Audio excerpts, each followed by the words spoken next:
Hey there, welcome back to Farmcraft. I'm John, and I lost my mind recently and bought this excavator for scrap price with the plan to put it back into service on the farm.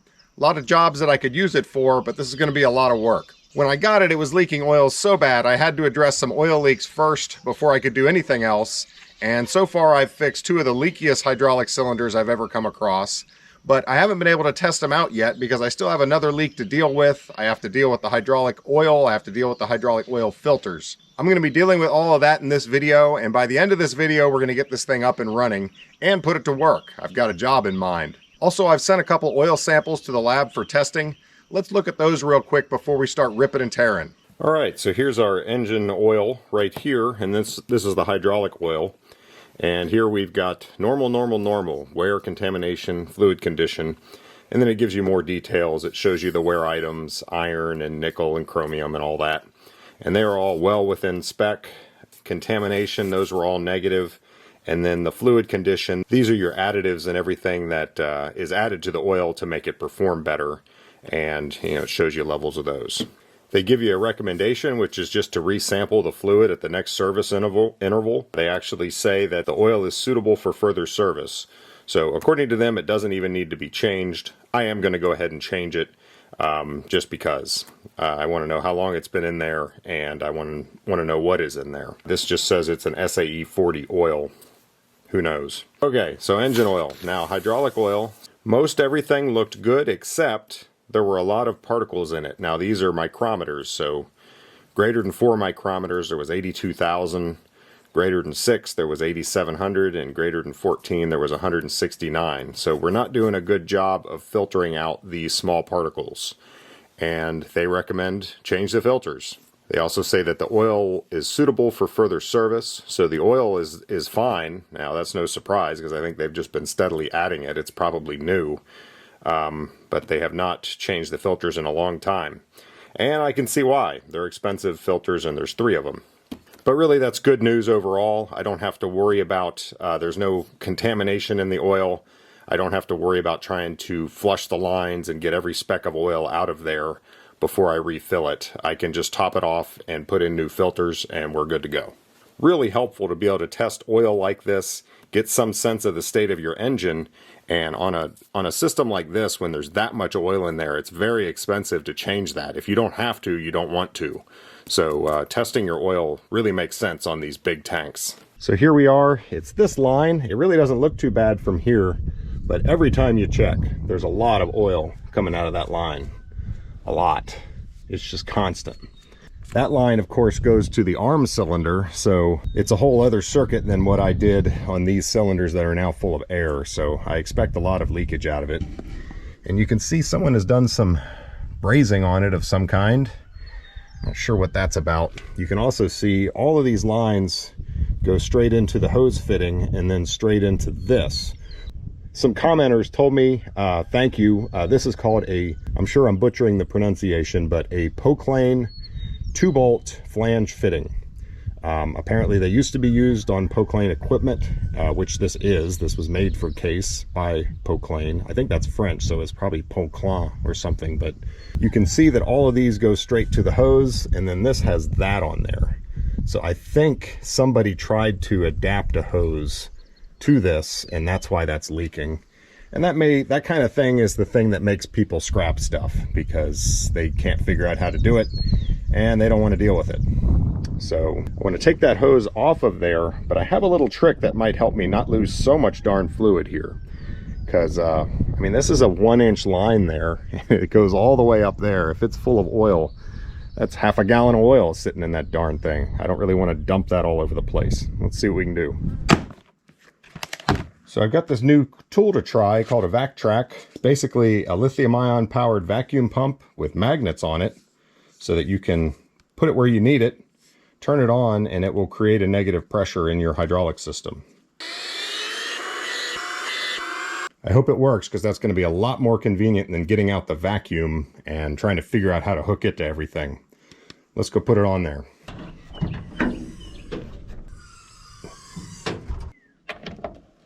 Huh.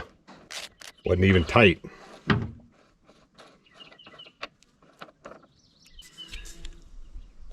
Oh, but it's made of aluminum. It's not magnetic. But that's fine. I think that thing will just sit there. So I should be able to turn it on. And that's now making a negative pressure in the hydraulic system. So when I crack that line, it'll let air in and hopefully the fluid will get pulled here rather than dumping out all over the place there. We'll see.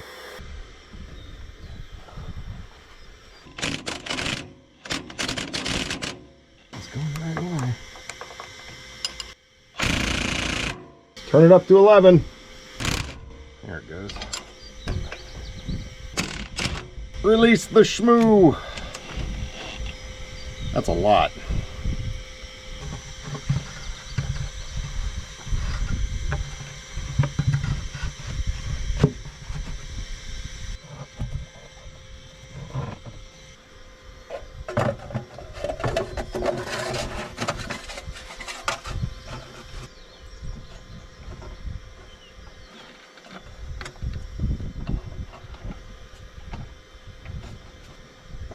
Yeah, I'm not sure how much that vacuum is doing here, but that's because this line is on the downstream side of the controls.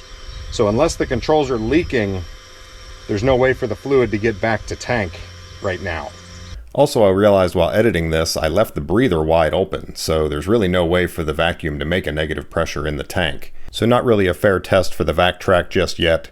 I'll definitely be trying this more in the future. I really like the idea of this. It's much more convenient than trying to use a regular vacuum cleaner like I've done in the past.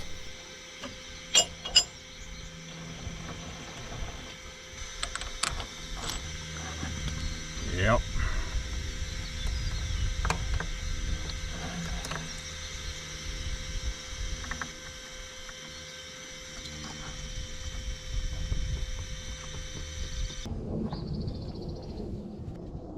I'm getting as much oil out of this line as I can and then putting a plug in it. Doesn't that look nice?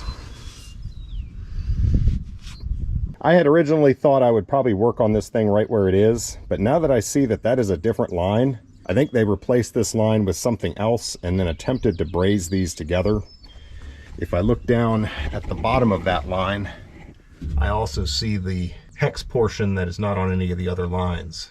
So I'm going to take this line all the way off, which is going to make a mess. If it's leaking down there too, I don't want to spend a bunch of time fixing this only to have it still be a problem.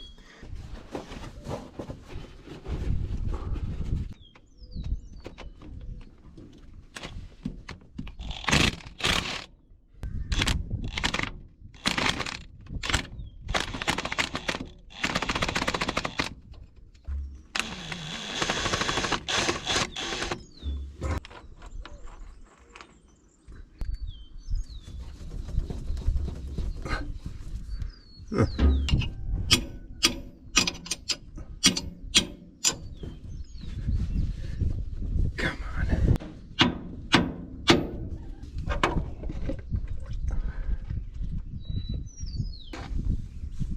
One's my best bet.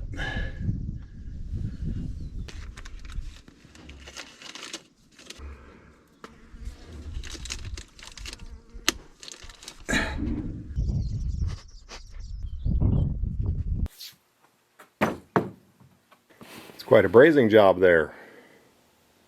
So this is definitely an attempt to use a modern hose and make it work with these fittings.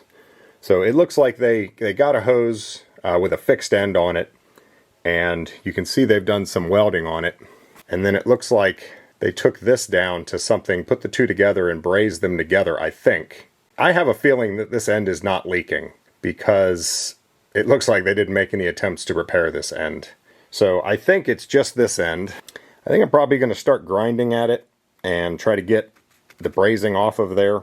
What a pain. I wish they had used weld, because I can't weld over brazing. And I can't get it too hot because I've got rubber right here. I could put a wet rag here, but it's just going to make it tough to get all that brazing off of there. Let me think. I'll come up with something. So you can probably figure out what I decided. I'm going to try to melt the brazing off. This is oxypropane.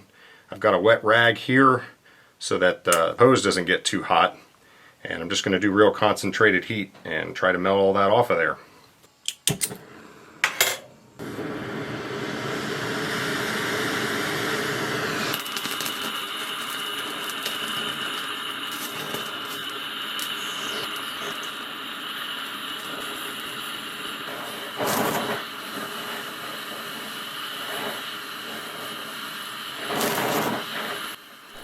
This really wasn't too bad. Just heat it up until you can see it start to liquefy, and then brush it with a wire brush, and repeat.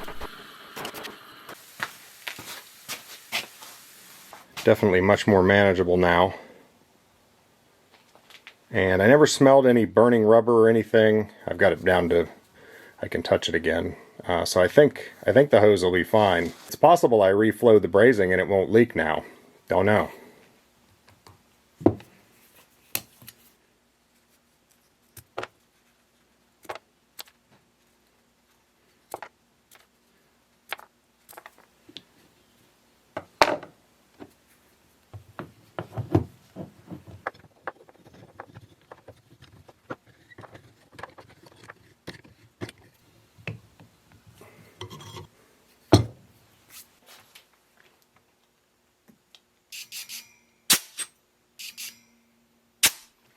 Yep, that works. So you might say to yourself, that 100 psi of air that he's put into that is nothing compared to the hydraulic pressure. And you'd be right. But this thing sits here and drips for days after the machine has run. So the leak that was there, if it is still there, was not a super high pressure leak. Oh yeah, look at that. Leaking where they welded it. I think we can weld over that. My next option would be to cut this off and then drill and tap this thing for a pipe thread right there, because I can get hoses very cheaply with pipe threads on the end. And then I could just thread it in. Let me check the other side. Let's see if it's leaking too.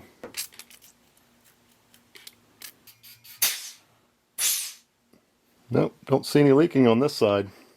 Sweet.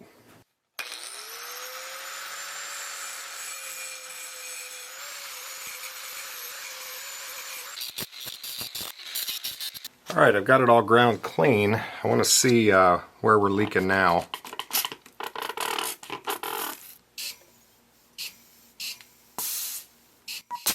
Yeah, it's all up on that weld.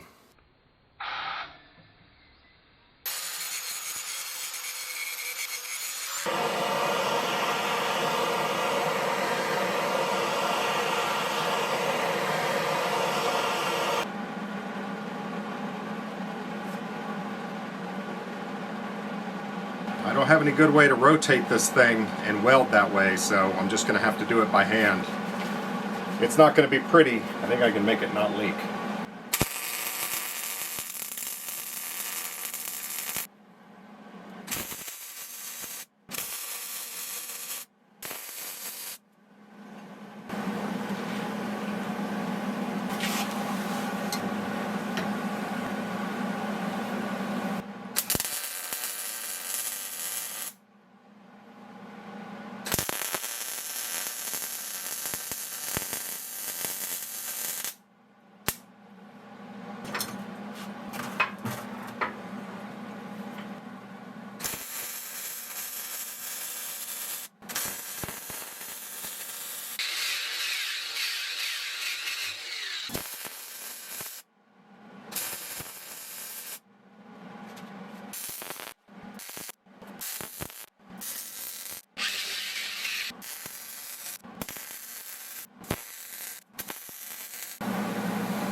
It's actually looking pretty good. I should probably stop there, but I really don't want to put this thing back together and have it start leaking.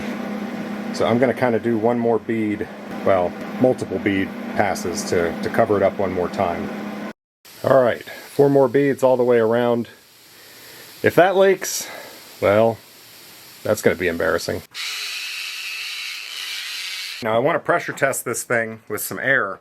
But to do that I have to put soapy water on it, which will make it hard to, not hard, but the paint isn't going to want to stick. So then I have to get all the soapy water back off. Or do I just paint it and then pressure test it and find out that it leaks? Nah, we'll paint it.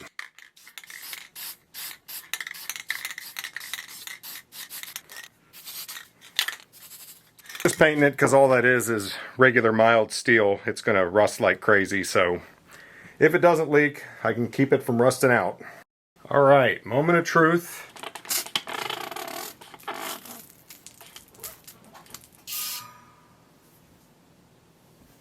Looks good. I think I seriously overkilled that welding, but I figure if you can kill it, you might as well overkill it. So surprisingly, even though I can't find these fittings anymore, I don't absolutely hate them because they're pretty simple.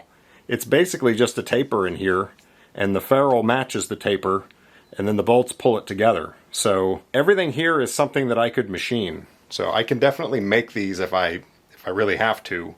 It wouldn't be that hard just to like take this, and just like I welded that on, I could weld on a JIC fitting. I think I can deal with these. It's not going to be super convenient, but I don't think it'll be too bad.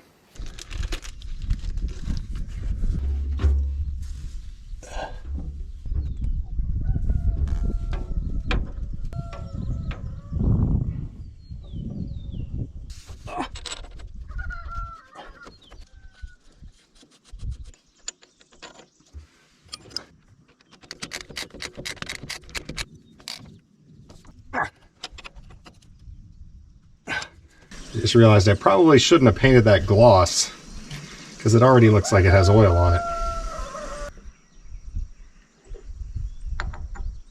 Let's do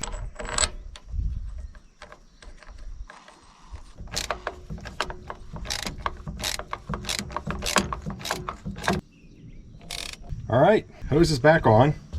The rest of those hoses look perfect. I think they'll be good for another 20 years at least. Especially this one.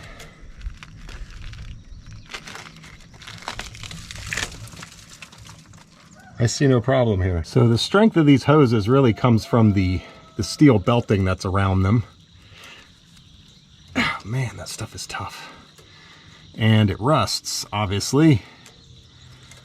And if you let it all rust away, your hose is going to blow out. Just a matter of time. And it is just a matter of time for this one. You know what? I think I'm just going to leave it on there. There is still good belting underneath it. That's all steel belting right there. And the hose is not leaking. Honestly, if this was a regular hose that I could just go buy, I think I would probably do it. But having to deal with the fittings on both sides, I'm going to milk this thing and try to make it go as long as it will.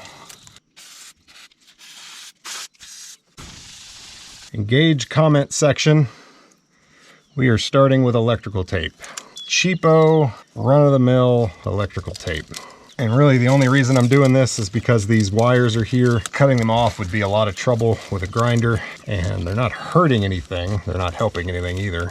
But I just want to cover them up and get them pressed flat to the hose again. Now, I'm hoping this is the real star of the show.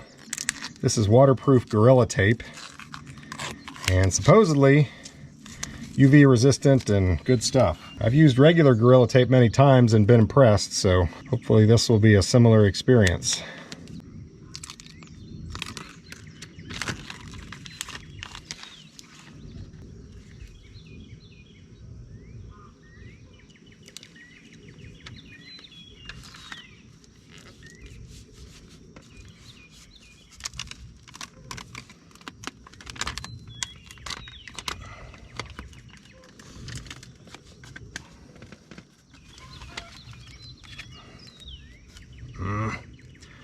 Wish this roll wasn't so fat. Why do they make it so fat? There's not even that much tape on it.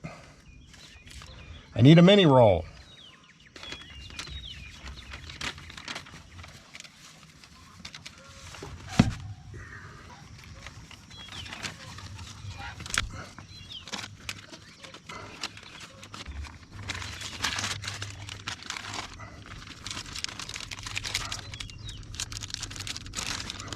I do not care if it's wrinkly and ugly. I just care that it keeps water off of the steel belting. And I'm wrapping from the bottom up so that the water runs down onto the next piece of tape.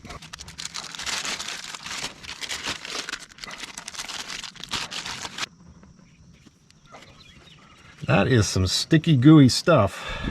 I think that'll work. So that's a UV resistant waterproof barrier for that steel belting. So that hose can continue to function for as long as possible. so that I don't have to deal with it. Looks better too. All right, we're ready to start putting oil back in this thing. So here we have 100 gallons of AW46 hydraulic oil. Got this out of Richmond, and I've never used this oil before, but it was an unbelievable deal. They said this is a 3,000 hour hydraulic oil, and 100 gallons of it was $621. So that's $6.20 a gallon for hydraulic oil. I mean, that's not that much more than just diesel fuel. That's such a good deal, in fact, that I'm going to take a sample of this and send it to the lab, just so I know what I put in my machine. Oil is expensive. I was expecting it to be at least $1,000. To be able to get the oil for $6.20 is a huge help. The filters I got for the cheapest price I could find, it was from Napa. It was $450. That's 3 hydraulic oil filters, engine oil filter, the fuel filter, the 2 air filters. That's it. The hydraulic filters were $91 a piece.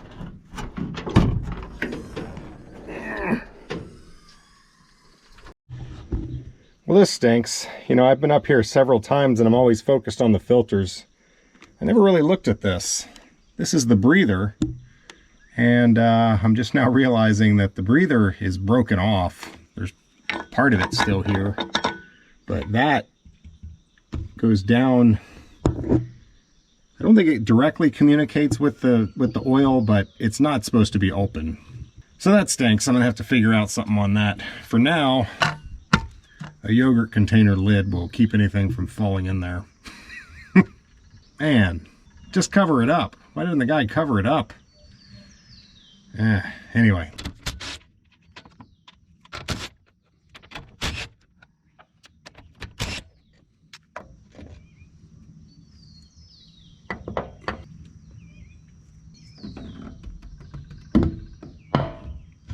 While I'm here, I'm going to scope this tank and just see how it looks inside. It's hard to see out here in the sunlight. Looks like we got a baffle. Looks nice and clean.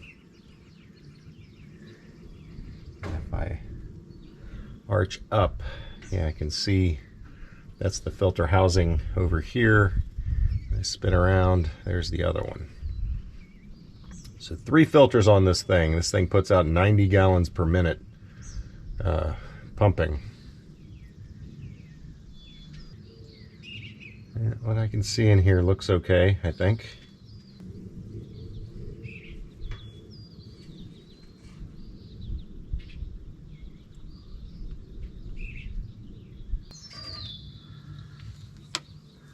Yep. So I'm happy with the tank. Let's get these filters changed out.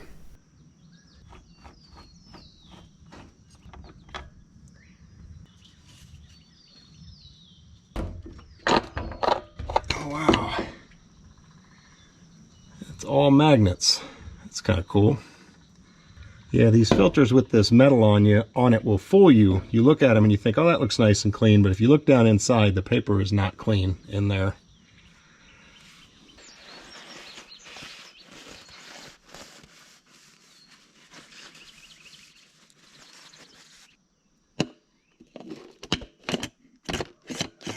Those magnets sure make it a hassle to get this thing on. There it is.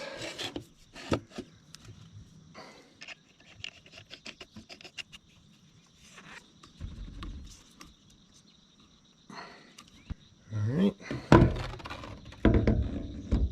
Now in any of my other machines I'd be done. This one I've got to do it twice more.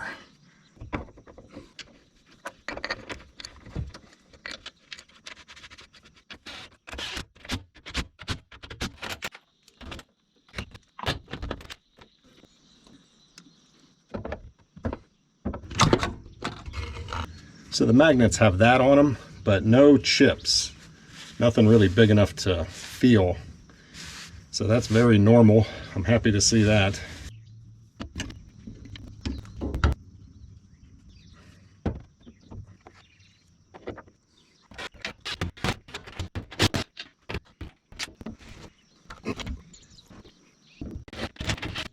I'm I'm sure some folks are asking why I didn't power wash this thing already. Well, for reasons just like this. I'm not ready to come at this machine with a power washer and spray high pressure water everywhere until I really know I'm not going to hurt anything. That would have been really bad. And I don't want to power wash it with it where it is, because it's going to end up killing a lot of the grass underneath it. So I'll probably move it up to the stable. There's an area where we often park. There's a little grass there, but it doesn't matter if that grass dies. There's just no way I'm going to be able to keep everything clean underneath this when I'm doing that. So I'll do that later. Need a breather. That's just rainwater with a touch of algae flavoring. So, Dozer had his repeat surgery. In other words, they took the pins out of his knees. They're supposedly now straight. I mean, it definitely looks better than it was. Still looks a little funky to me, but, you know, gotta trust the vet here. Hopefully he'll do fine. He seems fine. Now he has shorts on or something. What'd you find over there, Dozer? Ah, something nasty. Ugh.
A lot of oil to pour.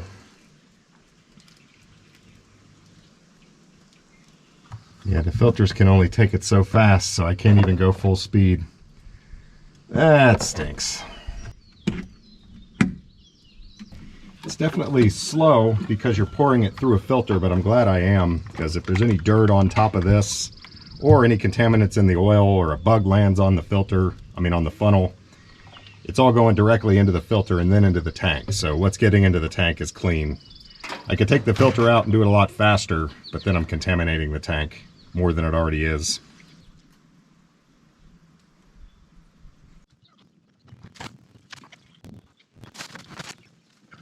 So this is the 12th bucket. That's 60 gallons. I think that's going to do it for now. I think after running it, I'll probably need to top it off again, but this will certainly be safe for the hydraulic pump at this point.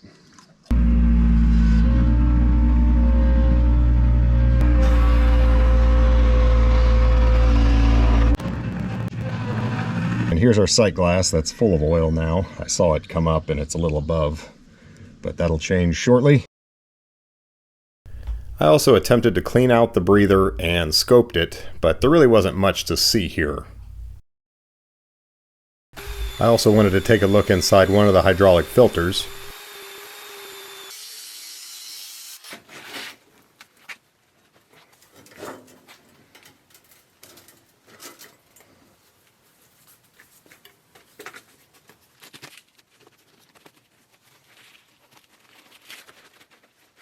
It's the inside of the filter that you really want to look at. That is where the return oil to the tank comes back, goes through the filter, and everything's filtered out before being returned to the pump. You know, all in all, that filter actually looks pretty good. You know, it's brown, it's discolored. These chips are from me cutting the ends off. I can see they're bright and shiny. Those are brand new. I think the hydraulic system on this machine is actually in fairly good shape as far as the oil and cleanliness is concerned. So there's one good thing. We'll take it. We're ready to close this thing up and start it up. And we're going to see how the repair on the hydraulic line did, and also how the hydraulic cylinder seals are doing. Man, I hope we don't have any leaks on those. Cross your fingers. Actually, before I do that, I'm going to grease all the Zerks. That includes these. These are hard lines that go and grease 4 points of the swing bearing. So really I should grease those, and then next time I'll have the house at like 45 degrees and grease them again. And hopefully that squealing on that will hush up. That would be really, really nice. But, you know, it is what it is. When you get a machine for scrap price, you're going to be making some repairs. If I have to do a swing bearing, well, we'll go there when the time comes. So I'm using my air compressor grease. This thing puts out a lot of grease out of a bucket. You don't have to deal with the stupid little tubes and batteries and all that. I like this thing. When I'm near the shop, this is my preferred way to grease.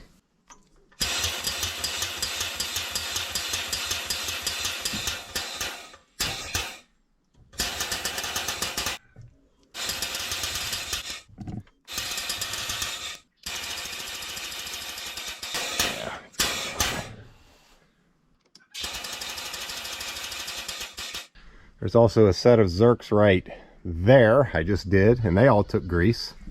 And there's a few more out here on the end. I know at least one of these is broken. So I'm gonna have to go up there or bring the boom down to get a couple of them. But I'll go ahead and grease the ones that work. And then we're ready to roll. So the grease points for the swing bearing are right there.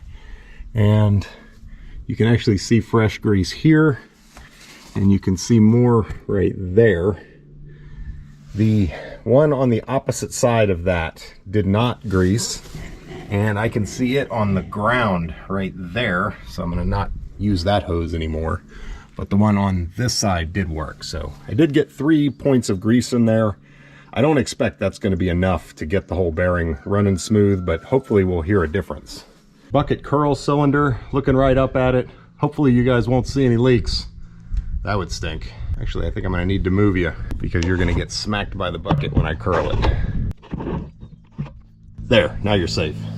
All right, cross your fingers and your toes and your elbows. I'm not cranking. What's going on? What did I forget? I might have left this key on.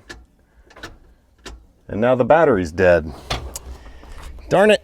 Yeah, it turns out that there's 2 positions on the key. I left it in accessory mode, whatever, and killed the battery because I'm an idiot. 5 volts. Yeah, darn it. Darn it, darn it. Well, we're going to be charging some batteries. I've got 2 chargers, one on each of them. I probably need to get a decent charger at some point, but I don't know. It's good enough. It works. So as long as it continues to work, I probably won't bother buying, you know, shelling out money for a nice charger. While that's charging, let me show you a trick with these empty buckets.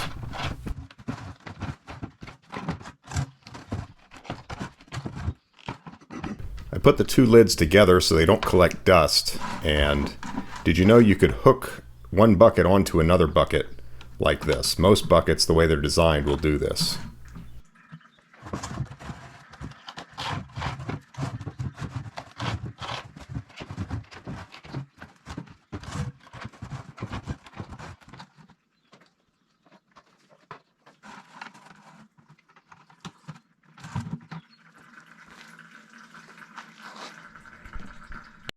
And after they sit for a while, you can take the actual empty ones off and then combine them and just keep going until you have it all down into one bucket.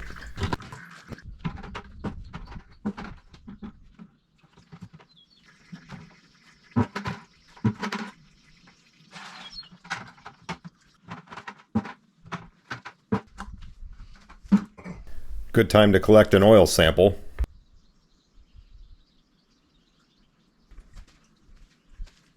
We'll be sending that to the lab. All right. That's how much I got out of all my empty buckets. I'm going to save the empty ones because if I find another leak, there's a chance I'll have to empty that tank. And obviously I would need something to empty it into. It's been charging for several hours. Hopefully it's enough to start it up. Let's see what it does.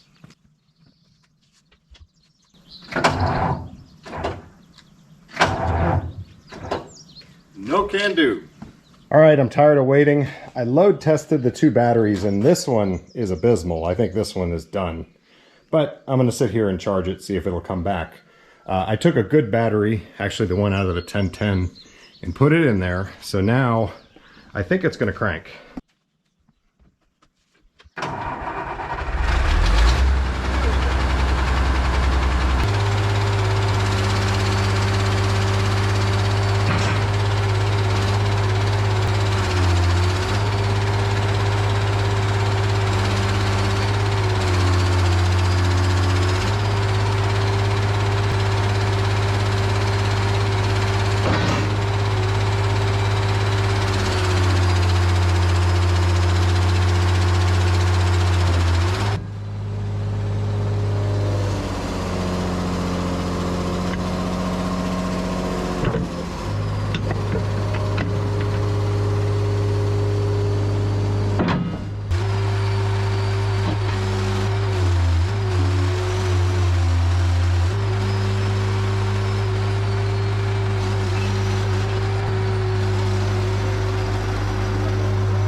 Well, I don't believe we had any leaks.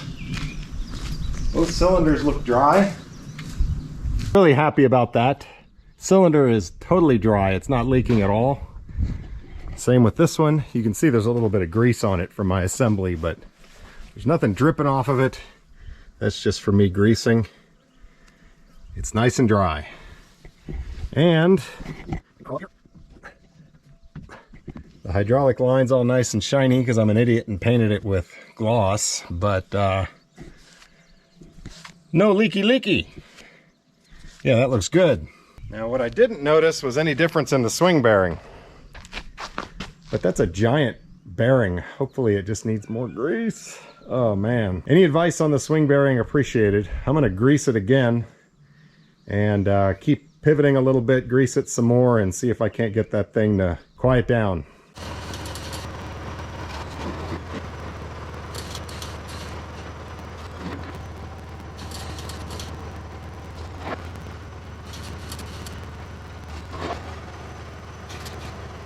So I greased all the way around it, and unfortunately it's still squealing. You know, I'm not 100% sure that it's necessarily the bearing, because I could see the grease squeezing in. You'd think it would make some difference, but it made no difference at all. It almost makes me wonder, maybe there's 2 swing motors on it. Maybe one of those is doing it. So I'm gonna have to investigate that further, figure out where that noise is coming from. The good news is both hydraulic cylinder fixes are good. The hydraulic line fix is good. So we're making progress, pretty good progress. And the machine is functional enough now that I have a job I actually need to do with it.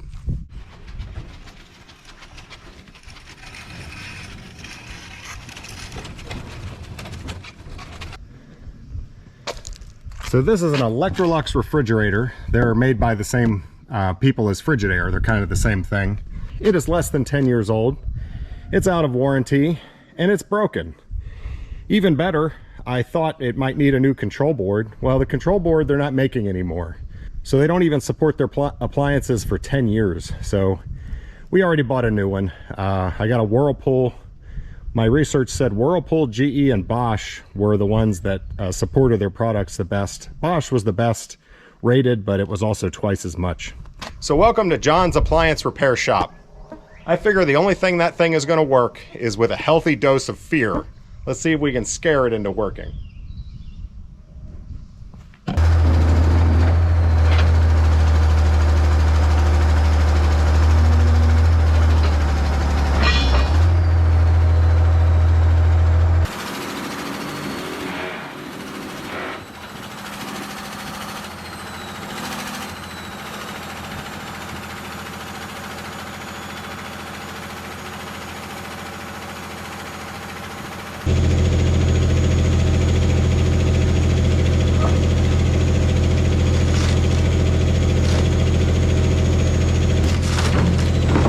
it's just a scratch. It'll buff out.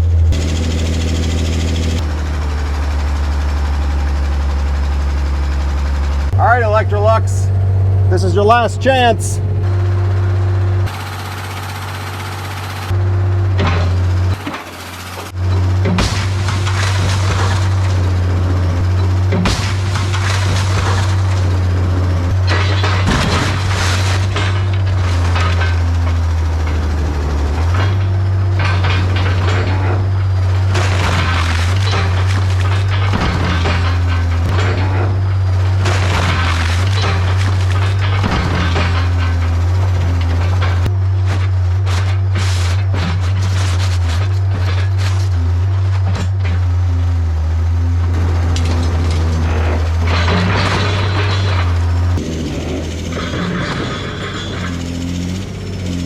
Well, it didn't want to cooperate, so that's what happens at John's Appliance Repair. She's fixed now. I really wanted to do a little better job smashing it, but with that control pattern, I go so slow, I have to think about every movement because it's not what I'm used to.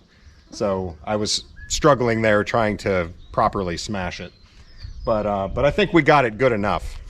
I'm going to spend some time. I'll probably take my little excavator over here where I can actually make it do what I want. Separate out the metal, and that's all going to go to metal, to steel recycling. I'll take out the copper and the wiring and everything and just keep that. Everything else I'll just bring to the dump. So there you go, guys. We're definitely making progress. The beast doesn't leak like crazy anymore. There's that. And yeah, I'm really pleased with how things are going so far. My only disappointment is the slew bearing, the swing bearing did not stop squealing with grease. I guess that would have been a little too easy. I'm gonna have to do some research on that and make sure it is the swing bearing. And how do you tell? It's possible maybe one of the swing motors has a bad bearing in it, and when it's spinning, I'm hearing that squealing. But I can feel it shudder in the machine. It's something like, it's definitely like a metal on metal kind of squeal. I know you're not surprised to know there's more work to do, and you're going to be seeing more of this guy in the future. Thanks for watching. We'll see you on the next one.